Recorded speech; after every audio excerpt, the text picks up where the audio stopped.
नमस्कार दोस्तों, मैं हूं पंडित ठकुरेश पचौरी और यूट्यूब पे आप अपना ये चैनल देख रहे हैं मित्रों, एस्ट्रोलॉजर ठकुरेश पचौरी। मित्रों, सर्वप्रथम मैं आप सभी का और ख़ास तौर से हमारे नवीन दर्शकों का जो अभी अभी इस वीडियो के माध्यम से मुझसे जुड़ेंगे, उन सभी का मैं आपके अपने इस चैनल पर हार्दिक अभिनंदन करता हूं।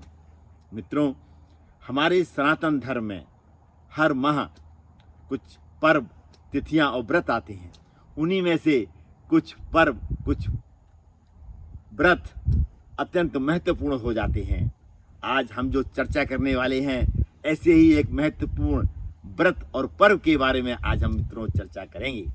आज हम चर्चा करेंगे मित्रों कार्तिक मास की कृष्ण पक्ष की चतुर्थी के बारे में, जिसको मित्रों करवा चौथ के व्रत के नाम से जाना जाता है। इस व्रत का अत्यधिक महत्व है। आज हम चर्चा करेंगे कि इस व्रत को 2024 में कब रखा जाएगा, पूजा की संपूर्ण विधि क्या है, पूजा का मुहूर्त क्या है और चंद्रोदय का समय क्या है। इन समस्त विषयों पर हम चर्चा करने के लिए आपके समक्ष मित्रों उपस्थित हुए हैं। तो आप सभी से अनुरोध है कि अंत तक मेरे साथ इस चर्चा में बने रहें, ताकि संपूर्ण जानकारी को आप प्राप्त कर सकें और उसका लाभ ले सकें। मित्रों, इस वर्ष जो करवा चौथ का व्रत है मित्रों, वो 20 अक्टूबर 2024 दिन रविवार को रखा जाएगा, क्योंकि इस दिन पूरे दिन चतुर्थी तिथि है और रात्रि में भी मित्रों चतुर्थी तिथि है। अब हम बात करेंगे पूजा के संपूर्ण विधि की और इस व्रत के महत्व की। ऐसा माना जाता है मित्रों कि माँ पार्वती ने इस व्रत को भगवान शंकर के लिए रखा था, और जिससे भगवान शंकर ने प्रसन्न होकर उनको अखंड सौभाग्यवती होने का वरदान दिया था। इसलिए इस व्रत को हमारी नवविवाहित कन्याएं और हमारी विवाहित स्त्रियां अपने पति की दीर्घ आयु के लिए, अपने वैवाहिक जीवन में खुशहाली के लिए और सुख शांति और समृद्धि के लिए इस व्रत को मित्रों रखती हैं। और यदि ऐसा माना भी जाता है कि यदि इस व्रत को विधिवत रखा जाए तो उनको माँ गौरी से इस समस्त वरदान प्राप्त होते हैं। आइए अब चर्चा करते हैं संपूर्ण पूजा विधि और व्रत के महत्व की। मित्रों, इस व्रत को सूर्योदय से पहले सीधे हाथ में गंगा जल लेके संकल्प लेके इस व्रत को प्रारंभ किया जाता है, और शाम को चंद्रोदय के बाद चंद्रमा को विधिवत अर्घ्य देकर और चंद्रमा की पूजा करके इस व्रत का पालन किया जाता है।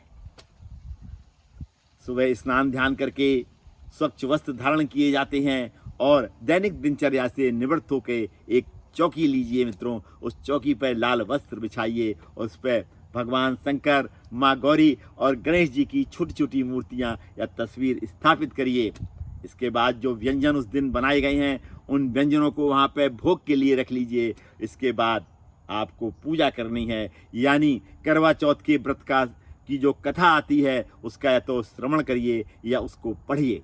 और पूजा का जो इस दिन मुहूर्त है मित्रों, वो सायकाल 5:46 से लेके सायकाल 7:02 तक है। ऐसा माना जाता है कि यदि मुहूर्त में पूजा की जाती है तो समस्त देवी देवताओं का हमको आशीर्वाद प्राप्त होता है, और जो व्रत रखा जाता है और जो पूजा की जाती है उसका विशेष फल प्राप्त होता है। इसलिए मुहूर्त में ही पूजा किया जाए तो ज़्यादा अच्छा है। इस दिन मित्रों चंद्रोदय का जो समय है वो सायकाल 7:54 के बाद है। साय के समय जो चंद्रोदय होता है, अब हम उस पर चर्चा करेंगे मित्रों।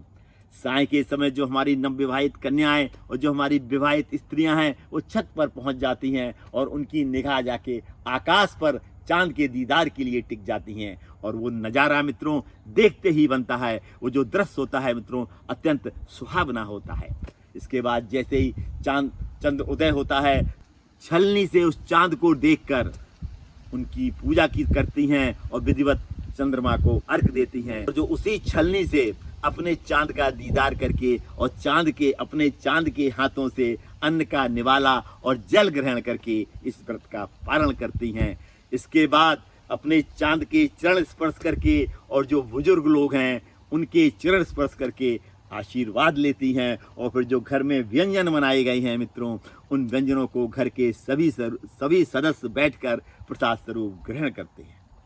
तो यदि इस व्रत को इस दिन विधिवत रखा जाए और विधिवत मुहूर्त में पूजा की जाए तो इस व्रत का मित्रों विशेष फल प्राप्त होता है। ऐसा माना जाता है कि यदि वैवाहिक जीवन में किसी प्रकार की परेशानियां चल रही हैं या आपके घर में सुख शांति और समृद्धि की काफ़ी कमी है और आपके पति यदि असाध्य रोगों से पीड़ित हैं, आप उनका सुख नहीं ले पा रही हैं, तो यदि इस व्रत को विधिवत ऐसी हमारी माताएं, बहनें और नवविवाहित कन्याएं यदि इस व्रत को संकल्प लेके विधिवत रखती हैं तो निश्चित रूप से इन समस्त समस्याओं का धीरे धीरे करके निदान होता है और उनके पारिवारिक जीवन में खुशहाली आती है और घर में सुख शांति और समृद्धि की वृद्धि होती है।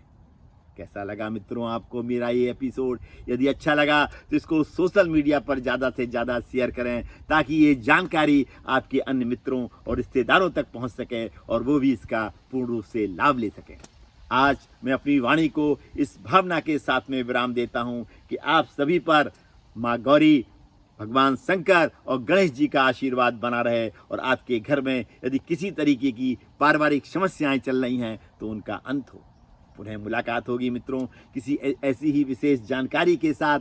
तब तक अपना ये चैनल देखते रहिए और इस तरीके की जानकारियां प्राप्त कर उनका लाभ लेते रहिए। मित्रों यदि आप इस तरीके की जानकारियां घर बैठे प्राप्त करना चाहते हैं तो आपसे अनुरोध है कि यदि आपने अभी तक अपने इस चैनल को सब्सक्राइब नहीं किया है तो इसको तुरंत सब्सक्राइब करें, बेल आइकॉन को भी प्रेस करें।